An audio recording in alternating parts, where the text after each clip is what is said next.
রমজান মাসে জান্নাত খুব সস্তা হয়ে যায়। অন্য সময় যেই জান্নাত বড় বড় আমলের বিনিময়ে পাওয়া যাইত, রমজান মাসে ছোট ছোট আমলের বিনিময়ে আল্লাহ পাক রব্বুল আলামিন জান্নাত দিয়ে দেন। আসসালামু আলাইকুম রহমতুল্লাহি ওয়া বারাকাতুহু। রমজান মাসে 4টি কাজ আল্লাহর নবী সাল্লাল্লাহু আলাইহি ওয়াসাল্লাম বেশি বেশি করতে উৎসাহ প্রদান করিয়েছেন।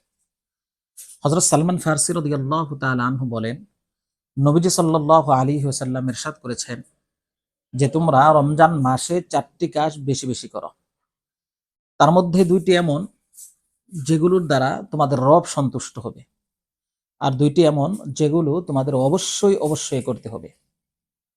যেই 2 কাজ দ্বারা তোমরা আল্লাহ পাক রব্বুল আলামিনকে সন্তুষ্ট করবে, তার মধ্যে একটি হলো লা ইলাহা ইল্লাল্লাহ মুহাম্মাদুর রাসূলুল্লাহ, এই কালেমার জিকির বেশি বেশি করো। আর দ্বিতীয়টি হলো আস্তাগফিরুল্লাহ, ইস্তিগফার বেশি বেশি করো। সম্মানিত সুধী, এই 2 কাজের দ্বারা আল্লাহ পাক রব্বুল আলামিন সন্তুষ্ট হয়ে যান। তাই রমজান মাসে এই 2 কাজ বেশি বেশি করতে আল্লাহর নবী সাল্লাল্লাহু আলাইহি ওয়াসাল্লাম উৎসাহ প্রদান করেছেন। তো আমরা এই 2 কাজ বেশি বেশি করব। লা ইলাহা ইল্লাল্লাহের জিকির তাসবিহ হাতে নিয়েও করতে পারি, অথবা তাসবিহ ছাড়াও করতে পারি। হাঁটার সময়ও করতে পারি, বসার সময়ও করতে পারি, শুয়ে শুয়েও করতে পারি, ওযুর সহিতও করতে পারি, ওযু ছাড়াও করতে পারি। তাই লা ইলাহা ইল্লাল্লাহ এর তাসবিহ আমরা বেশি বেশি করব।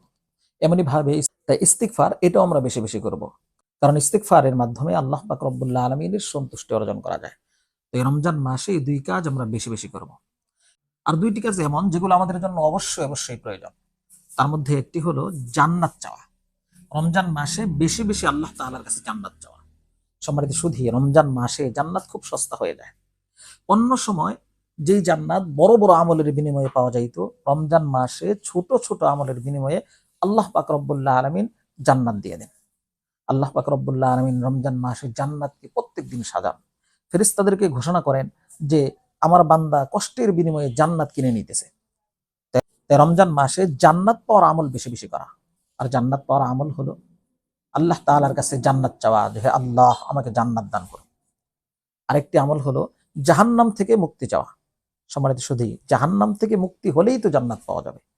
এই জন্য রমজান মাসে বেশি বেশি আল্লাহ তাআলার কাছে দোয়া করা, যে হে আল্লাহ আমাকে জাহান্নাম থেকে মুক্তি দিন। আল্লাহুম্মা আজিরনি মিনান নার, আল্লাহুম্মা আজিরনি মিনান নার। সম্মানিত সুধী, তাই রমজান মাসে আমরা এই 4টি আমল বেশি বেশি করব। লা ইলাহা ইল্লাল্লাহ কালেমার জিকির বেশি বেশি করব, আস্তাগফিরুল্লাহ বেশি বেশি পাঠ করব, আল্লাহ তাআলার কাছে জান্নাত চাবো, জাহান্নাম থেকে মুক্তি চাবো। আল্লাহ পাক রব্বুল আলামিন আমাদেরকে ইহার উপর আমল করার তৌফিক দান করুন। আর আমার ভিডিওগুলো যদি ভালো লেগে থাকে তাহলে লাইক, কমেন্টস, শেয়ার করে অন্যের পর্যন্ত পৌঁছানোর ব্যবস্থা করবেন। আসসালামু আলাইকুম ওয়া রাহমাতুল্লাহি ওয়া বারাকাতুহু।